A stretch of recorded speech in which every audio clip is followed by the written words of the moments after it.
política. Y el primer periodo es el de la monarquía, que es en el que andamos ahora. Después vamos a estudiar la república y de último el imperio. Por ahora estamos con la monarquía. El último día hablábamos sobre cómo se da la fundación de Roma, la leyenda que hay al respecto, cómo era el aspecto económico de esa Roma de la monarquía, y estábamos por entrar a estudiar el contexto social de esa época de la monarquía. ¿Alguna duda, alguna inquietud?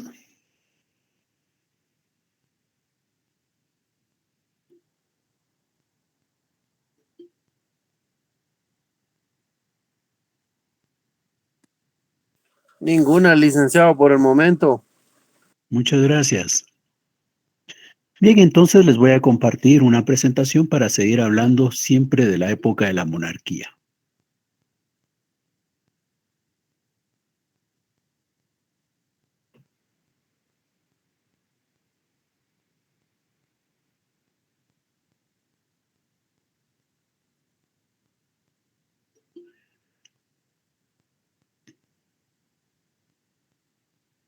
Bien, ¿qué es lo que tenemos en el contexto social de esta etapa del desarrollo de Roma? En esta etapa tenemos como primera figura a la gens. ¿Y qué es la gens? La gens es una agrupación de personas que tienen vínculos de sangre en común. Es decir, son personas que descienden o que tienen un ascendiente común. Todos descienden de una persona. Todos tienen un ascendiente que es común para todos los integrantes de la gens. Eh, Podríamos asemejarlo a lo que podría ocurrir si hiciéramos una reunión en la que estaría, por ejemplo, nuestro tatarabuelo, nuestro abuelo, nuestros padres, nosotros, si tuviéramos primos, o sea, están los hermanos de nuestro padre, están los hijos de los hermanos de nuestro padre, es decir, nuestros primos, están también los hijos de los primos, los hijos de los integrantes de nuestra familia, también de los hermanos. Todos ellos en conjunto formaríamos una gens. En la gens, ¿quiénes están? Todos tenemos vínculos de sangre. Todos tenemos un ascendiente común. Todos descendemos de alguien, de una persona en particular. Pues algo así es lo que existe allá en Roma. Existen las comunidades gentilicias. Ahora, estas gens, algunas son etruscas, otras son latinas y otras son sabinas. Cada una de estas tribus prácticamente descienden, perdón, cada una de estas gens descienden de uno de los fundadores de Roma. Ahora, dentro de esa gens, que es la más importante en un principio para Roma, vamos a poder ir identificando a la familia. ¿Y qué es la familia? La familia vendría a ser en el esquema aquel en donde está nuestro tatarabuelo, los hijos del tatarabuelo, el bisabuelo y todos sus hermanos y los hijos del bisabuelo. Bueno, en ese esquema, pues cuando separamos a nuestro padre y a sus hijos, ahí nos quedamos con el concepto de familia. Entonces podríamos decir que en una gens hay varias familias. La familia es la institución que va a tomar más importancia para Roma con el paso del tiempo. Primero fue la gens, después es la familia. La familia de Roma se dice que es patriarcal. ¿Qué quiere decir que la familia es patriarcal? Quiere decir que la máxima autoridad dentro de la familia es el padre. No como ahora con nosotros, ¿verdad? Hoy nosotros cuando estructuramos la familia consideramos que papá y mamá son la autoridad. En aquella época no. En aquella época únicamente el papá era autoridad. La mamá, ¿a qué nivel quedaba? La mamá quedaba bajo el poder del padre. Estaba al mismo nivel que los hijos. Entonces, esa es una familia patriarcal. La autoridad corresponde al padre. ¿Qué otra característica tiene esta familia? Que es monogámica. ¿Qué quiere decir que es monogámica? Quiere decir que en esa familia, así como podemos identificar a ese padre que es la autoridad, vamos a encontrar a una mujer con la cual él se ha casado, con la cual él ha celebrado matrimonio. Solo una mujer. Que no quiere decir que entonces solo una mujer vive para él, porque puede tener a otras mujeres, pero es una la que se considera la esposa. Él puede tener concubinas, Él puede vivir con amancebamiento, pero solamente va a tener una esposa. Entonces, esa es la familia. Como hemos dicho, esta familia, al final de cuentas, desciende de uno de los fundadores de Roma. Esta familia va a ir heredando el poder que en su momento tuvo aquel fundador de Roma. Ahora, hay otras personas que van a llegar a Roma. Estas personas que llegan a Roma, estos extranjeros, estos peregrinos que llegan a Roma, en algunas ocasiones van a llegar, pero no tienen medios de subsistencia, no tienen medios de producción. Es decir, estos peregrinos no pueden atender por sí mismos sus necesidades. Estando en Roma van a necesitar de la protección de alguien para poder cubrir sus necesidades. Y esa protección la van a conseguir cuando se someten al poder de un padre de familia, un pater familias. Entonces, esos peregrinos que llegan a Roma sin medios de subsistencia, sin medios para producir y que para poder vivir necesitan someterse al poder de un padre, de un pater familias, estos se van a conocer como clientes. La clientela está integrada por esas personas, personas peregrinas, personas extranjeras que llegan a Roma y que no tienen medios de subsistencia o medios para producir y que por tanto, para lograr vivir, tienen que someterse al poder del pater familias. Tienen que integrarse a una familia, tienen que someterse a la autoridad de un jefe de familia. Bien, y aquí podemos identificar que estas familias, como decíamos antes, que son descendientes de uno de los fundadores de Roma, van a conformar el grupo social de los patricios. Los patricios. Patricios, la palabra patricio viene de padre. ¿Y qué es lo que ocurre? Lo que ocurre es que aquellos primeros fundadores de Roma son los padres de toda Roma, son los patricios. Y los descendientes de ellos también van a ser patricios. Entonces, el grupo social de los patricios está integrado por todos los que son descendientes de los fundadores de Roma. Ese es un grupo social importante, porque inicialmente solo a ellos se les va a considerar ciudadanos. Ciudadanos solamente van a ser los que son descendientes de los fundadores de Roma. Los demás no. ¿Qué más hay en ese contexto social? Eh, Seguimos hablando de los peregrinos, de los extranjeros, de aquellos que van a llegar a la ciudad de Roma. Bueno, pues resulta que así como hay algunos que llegan sin medios de producción, sin medios de subsistencia y que por tanto tienen que someterse al poder de un pater familias, van a llegar otros que sí cuentan con medios para producir, que sí cuentan con medios de subsistencia y que por tanto pueden sostenerse a sí mismos, no requieren de la protección de un pater familias. Estos extranjeros que cuentan con los medios para lograr cubrir sus necesidades, no se someten al poder del pater familias y ellos van a conformar un grupo social que se conoce como el de los plebeyos. Los plebeyos es un grupo social de personas que no son considerados ciudadanos romanos porque no son descendientes de los fundadores de Roma. Muchos de ellos son extranjeros, tienen poder para cubrir sus necesidades, pero no tienen la protección del Estado de Roma y por tanto tampoco tienen la protección del derecho romano. ¿Por qué? Porque ellos no son ciudadanos. El derecho protege a los ciudadanos y los ciudadanos son solamente los patricios. Eso hace que la historia de Roma durante la época de la monarquía sea una historia de conflictos entre grupos sociales. ¿Entre qué grupos sociales? Entre los plebeyos y los patricios. Los patricios tienen al Estado y al derecho, y los plebeyos quisieran tener la protección del Estado y del derecho, y como no la tienen y los patricios no están dispuestos a cederla, empiezan a darse algunas manifestaciones, algunos conflictos entre plebeyos y patricios. Los plebeyos esperando conseguir algo y los patricios sin disposición a dar alguna protección por parte del Estado del derecho. ¿Alguna duda?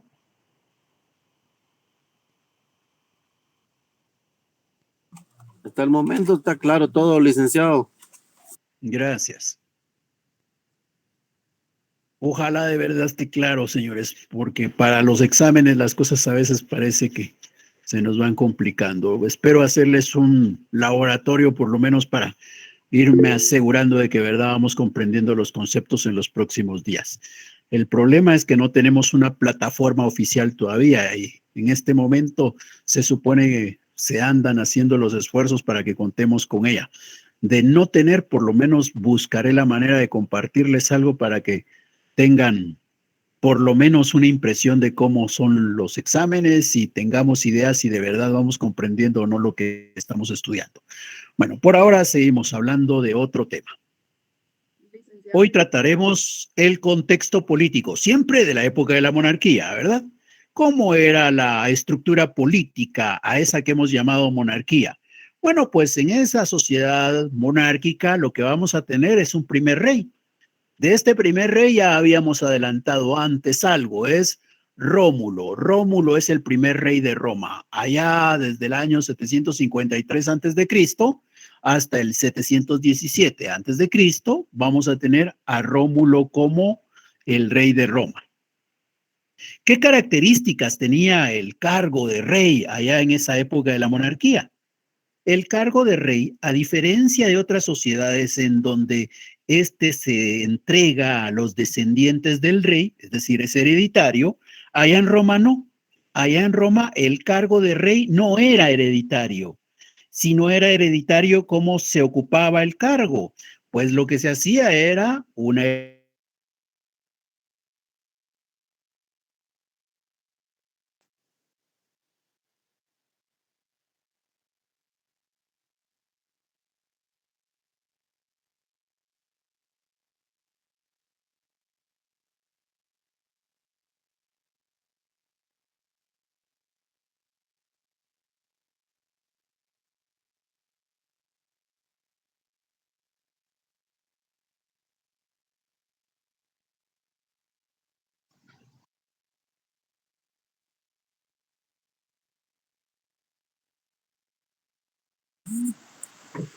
No se escucha nada, licenciado.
Licenciado, Sí, pero empezando eso estaba.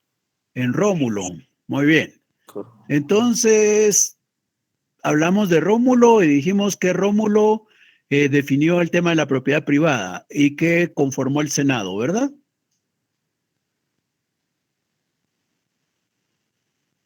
¿Me entendimos eso? Sí. Bueno, hablamos de que cuando conformó el Senado eligió a los más fuertes, ¿verdad? Y a los más fuertes, a los 100 más fuertes son a los que integró para el Senado, mientras que aquellos que encontró débiles como para enfrentar la guerra, los integró a los plebeyos prácticamente. Bueno, eso fue lo que aportó Rómulo. Entonces, ahora hablemos de lo que aportó el segundo rey. A la muerte de Rómulo se hace un proceso electoral y se elige a Numa Pompilio. ¿Qué hace Numa Pompilio? El cargo de rey, ¿se recuerdan ustedes? Es por elección y vitalicio, ¿verdad? Entonces, Numa Pompilio asume y Numa Pompilio lo que hace es orientar los procesos religiosos. La religión lo que implica es la relación de los seres humanos con los dioses. Los temas sobre quiénes iban a ser los dioses, cómo se creaban los dioses, esos temas se dan con Numa Pompilio. Los romanos tenían dioses no solamente para todos ellos, sino también cada una de las familias tenía un dios o tenía dioses. Y eso más o menos se asemeja a lo que puede ocurrir ahora. Por ejemplo, es normal que las personas hoy, cuando ruegan, pues se recuerden de sus antepasados, ¿verdad? Y considerando que el antepasado puede ser que esté allá en el cielo, consideran que ese antepasado de repente tiene una relación más directa con Dios que nosotros. Y entonces considera la posibilidad de que ese antepasado pueda tener pueda interceder por nosotros. Cuando estamos considerando esa posibilidad, entonces le rogamos a ese antepasado. Algo así es lo que ocurría con los romanos. A esos antepasados fundadores de Roma, con el paso del tiempo, los ven como dioses. Entonces, en ese contexto es que van a tener esas relaciones de los ciudadanos con los dioses, y eso se debe a lo que Numa Pompilio va a normar en aquel momento. ¿Qué otros elementos hay después de Numa Pompilio? Después de Numa Pompilio vamos a tener a Tulio Hostilio. ¿Y qué hace Licenciado, Tulio Hostilio? disculpe que le interrumpa, pero creo que se quedó por los cargos del rey. No entiendo. Y estaba cuando me dice presentando cabal el cargo del rey, ¿se recuerda? Ahorita no estamos viendo su presentación, por cierto, también. Pues si no hablamos de Rómulo, pues. Ah, no, sí, pero estaba explicando el cargo que él le había, y porque nos quedamos, todavía dijo lo de los plebeyos y lo de los clientes. Vaya, por eso, no es ahí donde vamos. Noli, que estaba empezando a hablar sobre Rómulo cuando se desconectó su internet. Ajá. Vaya, por eso, pero no acabo de hablar de Rómulo, pues. Ah, eso era lo que continuaba. Ah, con razón. Entonces, perdone. Y no estoy proyectando su presentación. Ah, eso sí es un problema, ¿verdad? Sí. Permítame.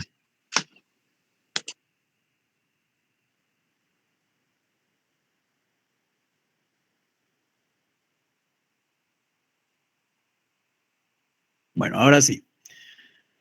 Entonces, estábamos hablando de la época de la monarquía, la estructura política, y en ese contexto hemos hablado de Rómulo, hemos hablado de Numa Pompilio, donde decíamos el tema de los dioses, y ahora de Tulio Hostilio. El nombre de Tulio Hostilio ya nos dice qué es lo que él va a aportar, ¿verdad? Hostilio. Y cuando se habla de hostilio, de hostilidad, él lo que hace es organizar el ejército de Roma. Después de Tulio Hostilio vamos a tener a Anco Marcio. Anco Marcio va a seguir la tendencia de Tulio Hostilio, va a seguir con la estructura del ejército, los ritos militares, pero de alguna manera va a permitir que se dé la consolidación de los plebeyos. Es decir, en esta etapa, en esta monarquía de Anco Marcio, los plebeyos van a empezar a manifestarse, van a empezar a organizarse y a exigir de alguna manera alguna protección del Estado de Roma y del derecho romano. Después de Anco Marcio, vamos a tener a Tarquino Prisco. ¿Qué pasa con Tarquino Prisco? Tarquino Prisco va a seguir el tema de la guerra. Es lo normal y lo común en los últimos reyes que hemos estado estudiando, pero también se van a construir obras y se va a ampliar el Senado. Aquel Senado que con Rómulo fue de 100 personas, ahora se va a ampliar a 300 personas, siempre personas mayores de 60 años, ¿verdad? Ellos son los que van a integrar el Senado. Posteriormente se elige a Servio Tulio. Ahora, Servio Tulio tiene una peculiaridad. Servio Tulio tiene un origen plebeyo. Él nació de una familia plebeya. Lo que ocurre es que en esa época se daba algo así como la adopción. Entonces, un patricio adoptó a Servio Tulio. Servio Tulio, siendo plebeyo, al ser adoptado, se convierte en patricio. Y por ser patricio, va a participar en una asamblea popular, en la cual va a resultar ser electo el rey de Roma. Servio Tulio es un patricio de origen plebeyo que va a ocupar el trono de Roma. Servio Tulio hace algunos cambios importantes. Diríamos que es el rey que más cambios va a producir allá en Roma. Obviamente el tema de la guerra va a continuar porque es lo que ha permitido que Roma poco a poco se vaya extendiendo. Pero también, además de eso, viene Servio Tulio y construye una muralla para proteger la ciudad de Roma, una muralla alrededor de Roma.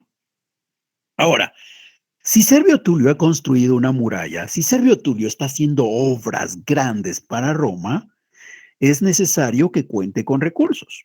¿De dónde consigue recursos Servio Tulio? Servio Tulio, para agenciarse de recursos, lo que hace es, primero, establecer un censo. ¿Y qué implica el censo? El censo implica que vamos a recorrer la ciudad de Roma, tratando de identificar ahí cuántos paterfamilias existen, cuántos jefes de familia hay. Además de identificar a los paterfamilias, va a registrar cuánta riqueza tiene cada uno y quiénes integran la familia de él. Entonces vamos a tener un listado de los paterfamilias, la riqueza que tienen y los integrantes de sus familias. ¿Y para qué establece ese censo Servio Tulio? Porque con base al censo les va a pedir que contribuyan con el Estado. Él va a definir tributos.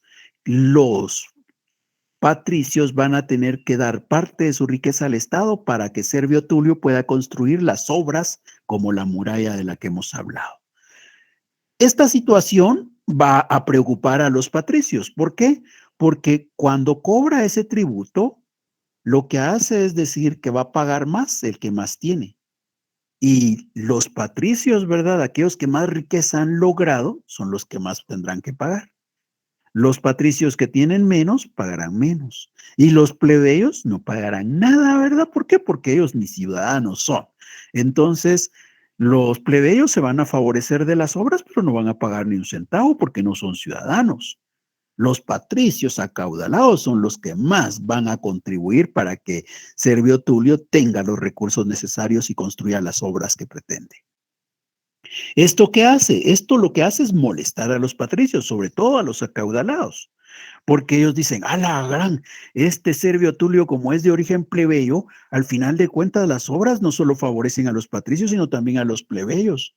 Y está afectando a quienes, a los que más tienen. No, este Servio Tulio, por su origen, que está actuando así. Este Servio Tulio de verdad que nos está causando un mal. Y en el tema de la guerra todavía la situación es peor. Porque viene Servio Tulio y dice, bueno, patricios, ustedes, paterfamilias, no les gusta ir a la guerra, ¿verdad? Bueno, pues si quieren, dejen de ir a la guerra, pues. Pero eso sí, en función de la riqueza que tengan, va a ser la cantidad de soldados que tendrán que aportarle al ejército de Roma. El que más riqueza tenga, más soldados tendrá que contratar para el ejército de Roma. Eso molestó también a los patricios. Los patricios estaban molestos con Servio Tulio y decían, ala, pero ¿por qué elegimos a Servio Tulio sabiendo que tenía un origen plebeyo? Era casi seguro que iba a actuar siempre favoreciendo a los de escasos recursos. Los patricios acaudalados ya no querían a Servio Tulio. Pero ¿qué había que esperar? Como el cargo de rey es vitalicio, lo que había que esperar era la muerte, ¿verdad? Hasta que Servio Tulio muera, dejará el trono y entonces podremos tener un sustituto. En tanto, habrá que aguantárselo. Dijeron esos patricios acaudalados, ¿y por qué no adelantamos el evento? Matemos a Servio Tulio. Matan a Servio Tulio. Luego de la muerte de Servio Tulio, fue necesario un proceso para elegir entre los ciudadanos romanos al nuevo rey. ¿Y quién es el que llega? Tarquino el Soberbio. Tarquino el Soberbio es elegido. Para ese entonces hay que considerar que la lucha entre los plebeyos y los patricios se había agudizado. Los plebeyos cada vez estaban más organizados, cada vez ejercían más presión sobre los patricios.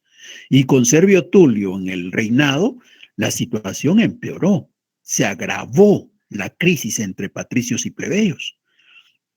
Entonces los patricios habían dicho, vamos a elegir a alguien que sea rey, pero que tenga las características como para poder restaurar el orden en Roma y que de verdad mantenga bajo control a esos plebeyos que se están organizando para luchar en contra de nosotros.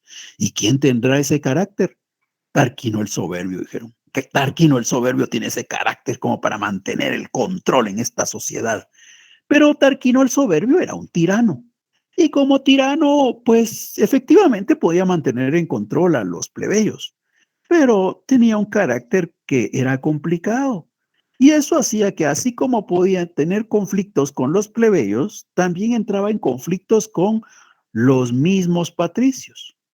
Se dice que dentro de ese contexto, Tarquino el Soberbio permitió la violación de una mujer patricia, patricia no por el nombre, ¿verdad?, sino porque pertenecía al grupo de los patricios de bastantes recursos. Entonces, eso molestó a los patricios y lo que hicieron fue decidir que definitivamente Tarquino el Soberbio no podía seguir siendo el rey.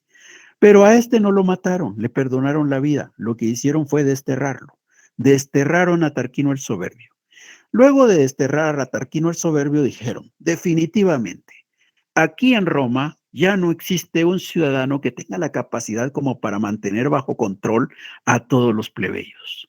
Roma ha crecido tanto, los plebeyos son abundantes y no es posible que uno solo sea capaz de controlar todo lo que ocurre en Roma. Ya no podemos seguir bajo una monarquía. Hay que cambiar la estructura política. ¿Y cuál será esa nueva estructura política? Esa nueva estructura será la que se conoce como la república. Se va a instaurar la república. Se deja atrás la monarquía y se entra a una nueva etapa. Esa nueva etapa es la que vamos a estudiar posteriormente. ¿Alguna duda?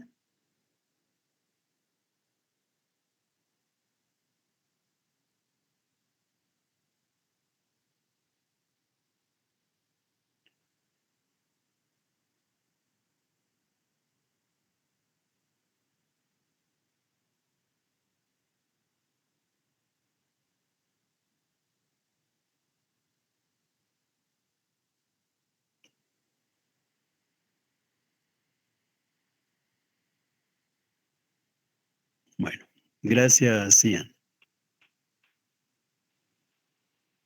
Bien, entonces hemos estudiado el contexto social, el contexto político de esa Roma de la monarquía. Pero a nosotros algo que nos importa es conocer las fuentes del derecho. Entonces, hablemos de las fuentes del derecho en esa época de la monarquía.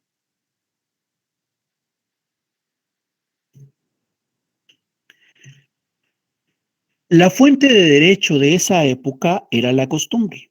La costumbre fue fuente de derecho en esa época. No hubo otra fuente. La única fuente de derecho que se conoce en la época de la monarquía es la costumbre, la mores maiorum. Esa es la única fuente de derecho. Ahora, ¿qué implica la costumbre? Implica, como dijimos ya en otra ocasión, un derecho no escrito. Implica dos elementos. No. Ah, bien, son los miados de cuando no me quiero levantar en la madrugada al baño. Ay,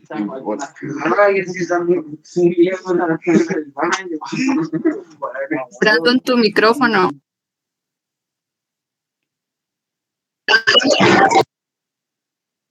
Bien.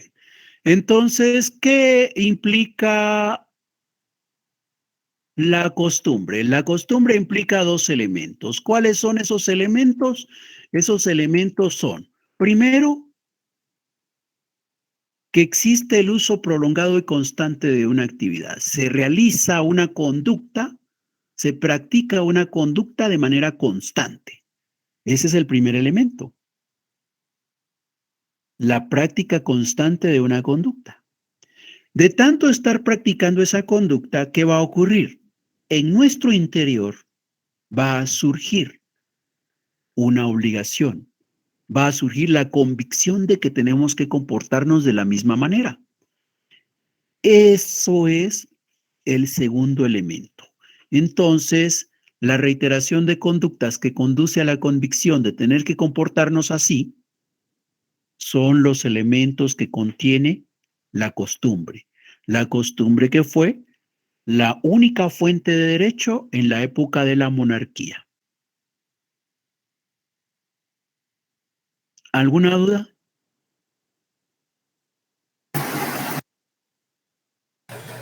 No, licenciado, todo claro.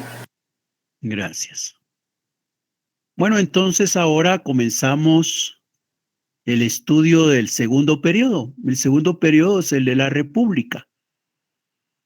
¿Qué ocurre con la República?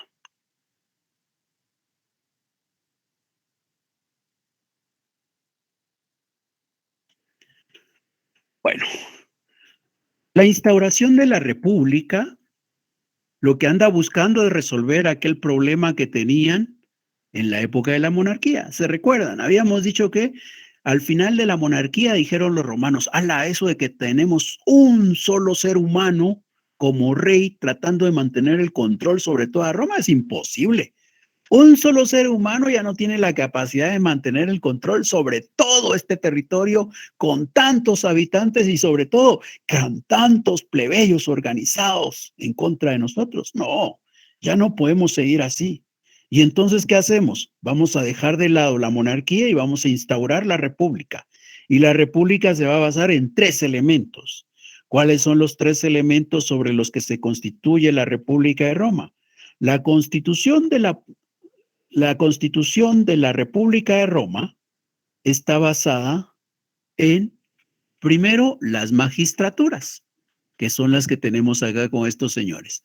Esas magistraturas van a ser cargos públicos. Es decir, ahora ya no tenemos un solo rey, ahora hay varias personas ahí ejerciendo una función pública, siendo funcionarios públicos. Esos magistrados los vamos a estudiar más adelante. El otro elemento sobre el que se constituye la República de Roma es las asambleas populares. Eso va a continuar. Siguen las asambleas populares. Y el tercer elemento que van a tener es el Senado. 3 son los elementos sobre los cuales se basa la constitución política de la República de Roma. La República de Roma está constituida entonces en 3 elementos: las magistraturas, las asambleas populares y el Senado. Hablemos de las magistraturas. ¿Qué características generales podemos identificar en las magistraturas? Las características de estas magistraturas van a ser, primero, la electividad. ¿Qué significa la electividad? Quiere decir que para ocupar esa magistratura había que celebrar una asamblea y en esta elegir a la persona que iba a ocupar el cargo, ¿ya? Cualquier magistrado se iba a elegir en asamblea y en esa asamblea entonces se tiene la elección. La electividad es una característica de todas las magistraturas. Otra característica es la anualidad. ¿Y esto qué implica? Que aquella persona que ha sido elegida para ocupar la magistratura va a ocuparla por un año. Por eso es anualidad. Cada año había que celebrar asamblea para elegir a la persona que iba a ocupar esa magistratura. Hay una anualidad. Otra característica es la gratuidad. Esto significa que la persona que ocupa la magistratura no va a devengar un salario, no va a tener una remuneración. La persona va a ocupar la magistratura de manera gratuita, ¿ya? ¿Y por qué los romanos iban a estar dispuestos a ocupar una magistratura si sabían que no iban a recibir dinero? Si sabían que no iban a recibir ninguna remuneración. Lo que ocurre es que en el contexto de los ciudadanos romanos, el reconocimiento social era muy importante. Y entonces, la mayoría querían ocupar las magistraturas no por lo que representaba en dinero o en ingreso, sino por el reconocimiento que iban a tener frente a todos los demás ciudadanos. Entonces, las magistraturas se ocupan con gratuidad. La otra característica es la colegialidad. Al hablar de la colegialidad, tal vez vale la pena considerar que, en general, de los órganos se dice que hay algunos órganos que son unipersonales y otros órganos que son colegiados. Por ejemplo, en la facultad, la máxima autoridad de la facultad es la junta directiva. Y esa junta directiva es un órgano colegiado. ¿Por qué? ¿Por qué es colegiado? Porque ahí están representados los estudiantes, los catedráticos y los egresados de la facultad. Los tres grupos, estudiantes, catedráticos y egresados, están representados en la junta directiva. Hay 2 vocales estudiantiles, hay 2 vocales de catedráticos y hay un vocal de los egresados de la facultad. 5 personas más el decano son la junta directiva. Por tener ese grupo es un órgano colegiado, mientras que la decanatura, por ejemplo, es ocupada por una sola persona. Hoy solo una persona es el decano y eso así ha sido siempre. ¿Qué quiere decir eso? Que la decanatura no es un órgano colegiado, es un órgano unipersonal. Igual ocurre si vamos más allá, a la Universidad de San Carlos.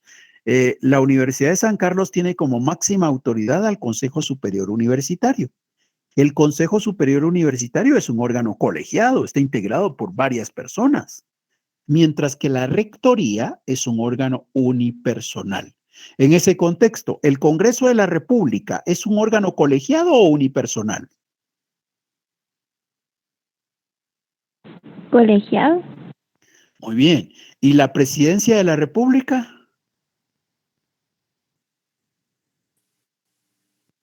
Unipersonal. Unipersonal. Muy bien. Bueno, entendido lo que es colegiado, en ese contexto regresamos ahora a Roma y decimos que las magistraturas serán colegiadas. ¿Qué quiere decir eso? Que habían varias personas para ocupar una magistratura, que habían varias personas en la magistratura. No solo había una, habían varias. De las que menos habían es la magistratura del consulado, el del cónsul. Entonces ahí solo habían 2, pero igual era colegiado. ¿Por qué? Porque entre los 2 tenían que coordinar su trabajo. Entonces, el hecho de que el trabajo de una persona sea coordinado con los demás que ocupan magistraturas similares es lo que le da la colegialidad. La otra característica es la responsabilidad. ¿Qué quiere decir esto? Que la persona que ocupa la magistratura es responsable de sus actos. Él va a responder por las decisiones que toma. Si con sus decisiones produce un daño, tendrá que responder ese magistrado como persona. Entonces son responsables de sus actos, de sus decisiones. Ahora, esa responsabilidad no prescribía. Esta persona fue elegida para ser magistrado en el año, por ejemplo, 350 antes de Cristo. Bueno, pues 325 años después, antes de Cristo, el 325, ya habían pasado 25 años, ¿verdad?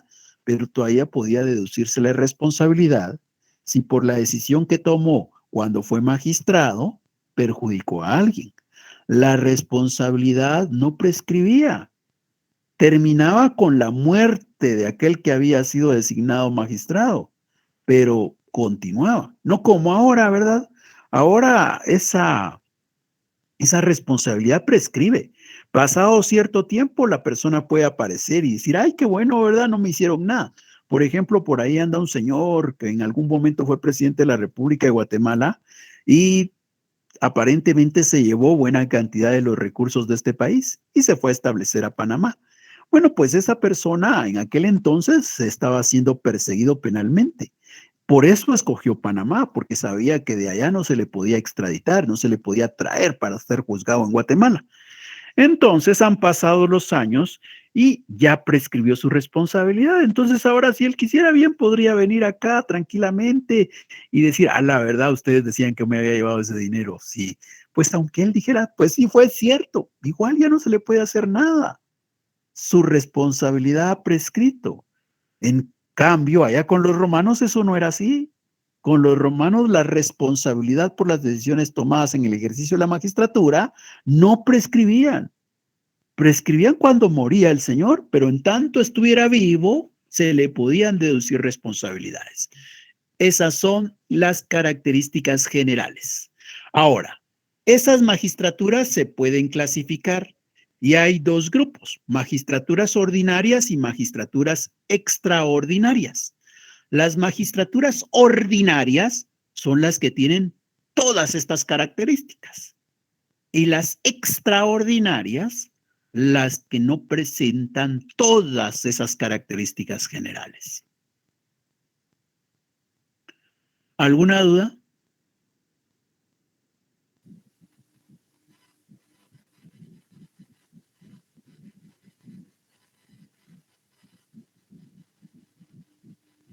Licenciado, buenas tardes. Buenas tardes. Disculpe, ¿solo me podría repetir lo de las clasificaciones extraordinarias? ¿O cómo sería? O sea, un ejemplo, es que la verdad no entendí. Ordinarias cuando se cumplen todas las características generales. Y extraordinaria cuando por lo menos alguna de esas características no se cumple. Entonces, en su momento vamos a estudiar cuáles son las magistraturas. Pero vamos a tomar una magistratura y vamos revisando.